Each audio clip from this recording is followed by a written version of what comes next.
Oke, baiklah. Assalamualaikum warahmatullahi wabarakatuh ya teman-teman. Salam tanam berduri. Semoga teman-teman banyak rezekinya. Oke teman-teman ya, hari ini kita akan muat sawit lagi. Ini panenan berikutnya teman-teman. Panenan putaran panen kita ini 1 bulan sekali teman-teman ya. Karena waktunya sempit ya, karena dicampur dengan perawatannya anggota panen kita nggak sempat panen full ya teman-teman ya. Oke teman-teman, mohon maaf sebelumnya ya jika makanya kita nggak pakai baju ya teman-teman ya. Mohon maaf sebesarnya. Buat yang nggak suka tolong di skip saja video kita ya teman-teman ya. Karena cuacanya cukup panas ya teman-teman, makanya kita ya beginilah kondisinya kita ya kalau muat sawit ini. Wah, luar biasa teman-teman ya. Kalau di cuaca panas. Nah, ini hari ini kita proses melangsir saja, nggak langsung ke pabrik ya teman-teman ya. Kita langsir ke unit yang lebih besar teman-teman, biar dapat muat lebih banyak ya. Karena di pabrik sedikit mengantri ya teman-teman. Kalau nggak mengantri nanti kita langsung saja menggunakan mobil kecil, karena biar nggak kerja 2 kali teman-teman ya. Nah, ini untuk saat ini yaitu panen kali ini ya teman-teman. Ini buah saatnya buah trek ya teman-teman, di bulan-bulan 5 sampai bulan 6, bulan 7, bulan 8, bulan 9. Nah, sekitar bulan-bulan 6, bulan 8 baru buah itu nongol lagi teman-teman ya. Kemudian 6 bulan kemudian di bulan 12, mulai 2 bulan 12, bulan 1, bulan 2, bulan 3 itu mulai buah banyak ya. Kalau pada saat musim buah normal ya teman-teman ya, dengan trek yang biasa. Nah, kemungkinan kalau yang biasanya pas panen puncak teman-teman, buah itu lebih cepat keluarnya dan nyusun buah itu sampai 3 susun ya teman-teman. Kalau yang di buah normal seperti ini biasanya buah itu 2 susun, paling banyak tuh 3 susun. Nah, kalau pas buah puncak ada saatnya buah itu puncak, biasanya 5 tahun sekali teman-teman ya. Nah, untuk tahun ini belum, mungkin nanti di tahun 2028 atau 2029 nanti ada panen puncak besar lagi ya teman-teman. Biasanya di 5 tahun terakhir biasanya seperti itu, kita tandai, kita berpengalaman. Karena mulai awalnya saya bekerja sebagai petani sawit ini teman-teman ya. Nah, saya nanam sendiri di tahun 2011 2012 itu buah banyak ya teman-teman. Dulu ingat kita itu pertama kita panen masih perdana sawit tua kita. Nah, kemudian di tahun 2017 2000 ya lain ya 2016 2017 tuh puncak juga. Nah, kemudian di yang panen puncak besarnya teman-teman di tahun 2021 2022. Nah, itu waktu itu kita kena boykot teman-teman, makanya harga terjatuh bebas ya teman-teman ya. Nah, setelah itu nggak ada lagi panen puncak sampai sekarang. Nanti kita akan tunggu lagi ada lagi panen puncak yang besar-besaran, sehingga pabrik aja nggak mampu dan harga jatuh. Tapi untuk tonase dalam 1 hektar itu bisa sampai 3 ton sekali panen dalam putaran panen 21 hari, bukan 1 bulan atau 14 hari bisa dapat ya 2,5 ton teman-teman ya. Nah, itu berdasarkan pengalaman kita selama kita bertani sawit teman-teman ya. Ada saat-saatnya puncak ya.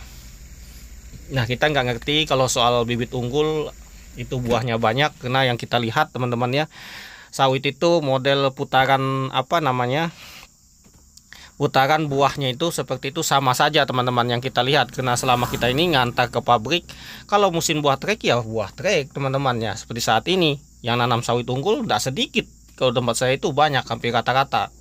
Yang terutama yang nanam sawit replanting teman-teman. Replanting itu semuanya sawit unggul karena program dari pemerintah, yaitu jenis TN1. Kalau memang sawit itu, kalau di ceritanya ya teman-teman, di teori-teorinya ya teman-teman ya, yang unggul itu lebih banyak, treknya pendek. Nah, kemungkinan pabrik ini tidak kesusahan buah pada saat buah trek seperti ini teman-teman ya. Di situ saja kalau kita mikir ya. Nah, kita mikir secara logika saja ya teman-teman. Kita perhatikan saja berdasarkan apa yang kita lihat ya, berdasarkan penelitian, omongan-omongan orang yang nggak pernah praktek. Makanya saya sering katakan saya lebih percaya orang praktek daripada orang yang suka ngomong teori. Karena yang teori ini banyak ngomong banyak bohong teman-teman ya. Nah, begitu saja contohnya. Nah, seperti itu. Makanya daripada itu teman-teman ya, di sini saya jelaskan. Makanya kalau yang nanam sawit, istilahnya nanam sawit abal-abal teman-teman, kalau memang abal-abal aja bagus, seperti punya saya ini kan abal-abal ya. Nah, terlalu abal-abal, memang jenis abal-abal ini jenisnya Dura semua teman-teman. Ini Dura, ada memang jenis yang sawit abal-abal itu yang Itu jenis yang trek panjang. Memang ada teman-teman, itu jenis yang susah dirawat walaupun kita pupuk, tanahnya subur.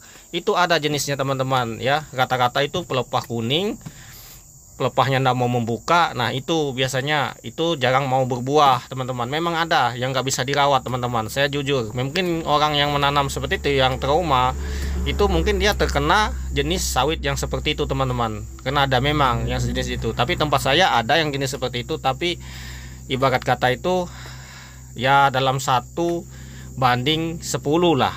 Satu pohon ada lah 1-2 yang seperti itu, karena memang bibit yang abal-abal yang kita ini kita sudah seleksi duluan, dan bibit abal-abalnya ndak nanggung-nanggung juga, nggak semata-mata betul-betul abal-abal teman-teman ya. Kita masih bagus ya. Kalau terhitung dengan yang sawit unggul yang di tenera itu, kita masih bersanggup bersaing teman-teman untuk tonase per tahunnya. Misalnya kalau 30 ton saja per tahun masih kita dapat, karena ada waktu panen puncaknya dalam 1 tahun tuh sekali. Biasanya dalam 1 tahun itu dalam posisi normal teman-teman ya. Dalam 1 kapling itu minimal kita dapat tuh 4 ton. Itu biasanya dalam jangka waktu 2 bulan ya teman-teman. Itu 4 ton tuh kita dapat pasti dalam putaran panen per 2 minggu ya, 2 minggu. Kalau 1 bulan ya bisa dapat 8 ton, 6 ton itu dapat teman-teman. Itu posisi normal, puncak normal ya, bukan puncak tertinggi. Kalau puncak tertinggi wah luar biasa teman-teman, 2 hektar aja bisa dapat ya. Tahu saja kalau yang petani sawit ya. Mungkin yang baru-baru bertani sawit yang nggak percaya omongan saya ini ya sudah, nggak percaya ya kamu banyak-banyak belajar ke sana. Biar aja yang katakan tuh saya lebih percaya penelitian PPKS, penelitian TN1, yaitu percaya ke situ saja teman-teman ya. Mereka penelitian bukan berdasarkan pengalaman ya. Kalau saya berdasarkan pengalaman, karena banyak yang berpendapat seperti itu ya. Terserah, saya di sini cenderung berbagi pengalaman buat yang pemula, mungkin yang petani kecil. Nah, kita tidak pakai teori-teori, kita berdasarkan praktek semua yang pernah kita kerjakan, itu yang kita rasakan ya. Itu yang kita sampaikan, bukan kita nggak pernah belajar dari buku-buku. Karena saya pernah juga belajar ikut penyuluhan lah, itu di lokasinya atau di lapangannya kadang-kadang nggak sesuai. Kenapa? Mereka belajarnya di mungkin tanahnya di Sumatera dengan di Kalimantan beda, mungkin di Kalimantan dengan Sulawesi tanahnya beda. Makanya bertani sawit ini kita belajar berdasarkan lokasi kita masing-masing teman-teman. Nah yang kalau saya omongkan ini mungkin tidak sama di tempat teman-teman semua, mungkin tidak sama, mungkin berbeda ya. Nah ini hasilnya ya teman-teman, ini panenan 1 bulan, ini masih ada sisa ya.